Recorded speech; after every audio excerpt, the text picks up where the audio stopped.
हज़रत ख्वाजा मोइनुद्दीन चिश्ती अजमेरी फरमायो त हिकु दफ़ो आऊं हज करण वियुसि।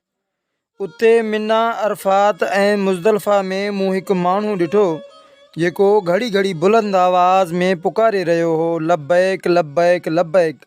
ऐं ग़ैब मां आवाज़ पे आई, ला लब्बैक ला लब्बैक ला लब्बैक। मूं इहो हाल ॾिसी माण्हू खे चयो, तूं पुकारीं थो, ए अल्लाह आउं हाज़िर आहियां। आलिम ग़ैब मां इहा आवाज़ थी अचे त तूं न हाज़िर आहीं।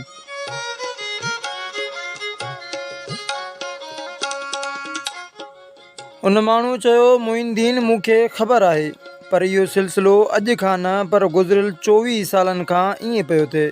पर ही मुंहिंजो 24हों हज आहे। पर अल्लाह वॾो बेनियाज़ आहे। ऐं उमीद खणी हज ते थो अचां त मन मुंहिंजो हिन साल हज क़बूल थिए, पर अञा ताईं न क़बूल थियो आहे। मूं चयो, हर दफ़े नाकामी ऐं नामुरादी जे बावजूद बि तूं अचीं थो। तो उन जी अख में ॻोढ़ा अची विया ऐं रोअंदे चयो, ए मोइनुद्दीन, तूं ॿुधाए, हिते न अचां त पोइ केॾां वञां? उन खां सवाइ केरु आहे? केरु मुंहिंजी ॿुधंदो? केरु मुंहिंजा गुनाह माफ़ कंदो? केरु मुंहिंजी मदद कंदो? कंहिंजे दर ते वञी दांह ॾियां? केरु मुंहिंजी झोली भरींदो?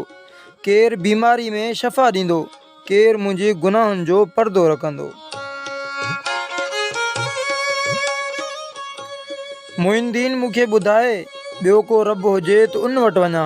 मोइनुद्दीन, ॿियो को दर कोन्हे जिते रोवां दाहूं ॾियां। इहो ॿुधी मूंखे अखियुनि में ॻोढ़ा अची विया, जिस्म में ॾकाणी शुरू थी वई। मूं पंहिंजा हथ बारगाह ख़ुदावंदी में दुआ लाइ खयां ऐं अल्लाह खे पुकारियो त ग़ैब मां आवाज़ आई, ए मोइनुद्दीन, ही मुंहिंजो ऐं हिन जो मामिलो आहे, तूं विच में न अच। मूं ॿाॾायो त वरी बि करम जी नज़र कर त आवाज़ आई। मूंखे हिन जो ॿाॾाइण लब्बैक लब्बैक लब्बैक चवणु पसंदि आहे।